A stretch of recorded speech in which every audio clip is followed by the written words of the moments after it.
तर diabetic पेशंट्समध्ये diabetic retinopathy नावाचा एक आजार असतो, ज्याच्यामध्ये डोळ्यांच्या मागच्या ज्या रक्तवाहिन्या असतात त्याच्यामध्ये ब्लीडिंग किंवा रक्तस्राव होण्याचे चान्सेस असतात, ज्यामध्ये पेशंटला दिसण्याची क्षमता जी आहे ती हळूहळू करून कमी होते. तर डोळ्यांच्या ज्या रक्तवाहिन्या आहेत त्या आणि किडनीच्या रक्तवाहिन्या किंवा हार्टच्या रक्तवाहिन्या ह्या छोट्या किंवा खूप बारीक रक्तवाहिन्या अशा असतात. जेव्हा डायबिटीज किंवा शुगर एकदम सडनली पेशंटला वाढते, त्यामुळे तिथल्या ज्या रक्तवाहिन्या आहेत त्या ठिसूळ होतात आणि त्यातनं रक्तस्राव जो आहे तो बाहेर पडायला लागतो. हा जो रक्तस्राव आहे हा आपण डोळ्यांमध्ये किंवा रेटिनामध्ये, डोळ्यांचा जो मागचा पडदा आहे, दृष्टीपटल ज्याला आपण म्हणतो, त्याला तो आपण डायरेक्टली बघू शकतो. जेव्हा आपण डोळ्यामध्ये ड्रॉप टाकून डोळ्यांची बाहुली मोठी करतो तेव्हा ह्या रक्तवाहिन्या अशा आपल्याला क्लिअरली आपण बघू शकतो.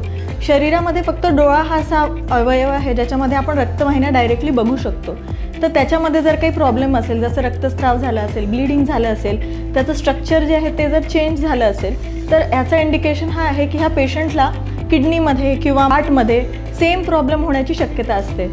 आणि असं बरेच स्टडीज आपण बघितलेले आहेत, ज्याच्यामध्ये जर पेशंटला डायबिटिक रेटिनोपॅथी असेल तर पेशंटला किडनी डिसीज किंवा CKD ज्याला आपण म्हणतो किंवा डायबिटिक रिलेटेड नेफ्रोपॅथी जे आपण म्हणतो, हे पण बऱ्याच पेशंटमध्ये आपण पाहिलं गेलेलं आहे.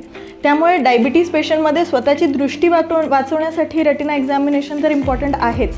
ते सोडून पेशंटला हार्ट डिसीज पुढे होण्याचे चान्सेस आणि किडनी डिसीज होण्याचे चान्सेस जे आहे हे पण आपल्याला डोळ्यांच्या मागच्या पडद्याचा किंवा रेटिना एक्झामिनेशनमध्ये हे आपल्याला कळतं.